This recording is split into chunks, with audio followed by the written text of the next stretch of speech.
ಆ ಒಬ್ಬ ಸಂತಸರಿಗೆ ಆದಷ್ಟು ಬೇಗ ಇದನ್ನು ಲೋಕಾರ್ಪಣೆ ಮಾಡಿ ಒಂದೊಂದು ದಿನನೂ ಕೂಡ ಜೀವ ಇಟ್ಕೊಂಡು ಆ ಹೊಳೆ ದಾಟುವಂಥ ಜನರಿಗೆ ನ್ಯಾಯವನ್ನು ಕೊಡಬೇಕು ಅನ್ನೋದು ಬಿಟ್ಟರೆ ನಾವು ಅಪ್ಪ ಮಕ್ಕಳಿಗೆ ಅಂತ ಅಂಜನಾಪುರ ಡ್ಯಾಮ್ ಕಟ್ಟೆ ನಾವೇನು ನಮ್ಮ ತಂದೆಯವ್ರು ಸಾಗಿಸ್ಕೊಂಡಿಲ್ಲ ನಾವು. ಹಾಗಾಗಿ ನಮಗೆ ಈ ಪಬ್ಲಿಸಿಟಿ ಅವಶ್ಯಕತೆ ಇಲ್ಲ.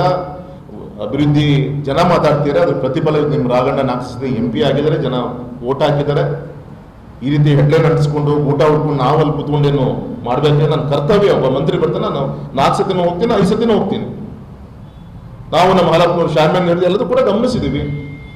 ಜನ ಸೋಲಿಸಿದಪ್ಪ, ನನಗೆ ಯಾಕಪ್ಪ ನಾನು ಬರ್ತೀನಿ ದೀಪ ಹಚ್ಚೋದ್ರೆ ಎದುರುಗಡೆ ಕೂತ್ಕೊಂತಿಂದ ಕೂರ್ಬೋದಿತ್ತೆ ಗೌರವಂತ ಹಾಲಪ್ಪನವರು.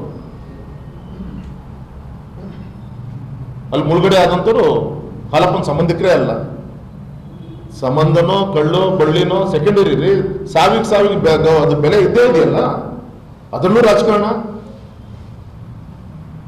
ಹಾಗಾಗಿ ಈಗಲಾದ್ರೂ ಕೂಡ ಇಂಥವೆಲ್ಲ ಬಿಟ್ಟು ಅವ್ರು ಮಾಡ್ಬೇಕಾದ್ರೆ 2 ವರ್ಷದಲ್ಲಿ ಏನೋ ಆಗಿಲ್ಲ, ಬರೋದ್ರಿಂದ ಇನ್ನೇನು ಮಾಡಬೇಕು, ಆ ದಿಕ್ಕಲ್ಲಿ ಜಿಲ್ಲೆಯ ಒಂದು ಅಭಿವೃದ್ಧಿ ದಿಕ್ಕಿನಲ್ಲಿ ಗಮನ ಕೊಡಲಿ ಅಂತೇಳಿ ನಾನು ವಿನಂತಿ ಮಾಡ್ಕೊಂತ ಮತ್ತೊಮ್ಮೆ ನಿನ್ನ ಕಾರ್ಯಕ್ರಮವನ್ನು ಯಶಸ್ವಿ ಮಾಡಿದಂಥ ಎಲ್ಲ ನನ್ನ ಗೌರವಿತ ನಮ್ಮ ಕ್ಷೇತ್ರದ ಜನರಿಗೆ, ಅದು ಕೈ ಜೋಡಿಸಿದಂಥ ಎಲ್ಲ ನಮ್ಮ ಪಕ್ಷದ ನಾಯಕರುಗಳಿಗೆ, ನಮ್ಮ ಪಕ್ಷದ ನಾಯಕರುಗಳ ಕೆಲಸ ಮಾಡಿರೋದು, ಅದರಲ್ಲಿ ಯಾವುದೇ ಮುಜುಗರ ಇಲ್ಲ. ನಮ್ಮ ಕಾರ್ಯಕರ್ತರು ಯಾವುದೇ ಮುಜುಗರ ಇಲ್ಲ. ಹೌದ್ರಿ, ನಮ್ಮ ಲೀಡರ್ ಬರ್ತಾರೆ, ಪಾಂಪ್ಲೆಟ್ಸ್ ಮಾಡ್ತೀವಿ, ಫ್ಲೆಕ್ಸ್ ಹಾಕ್ತೀವಿ, ಮಾಡಿದ್ವಿ ಹಬ್ಬದ ರೀತಿಯಲ್ಲಿ. ಅದರಲ್ಲಿ ಯಾವ ಮುಜುಗರ ಇದೆ?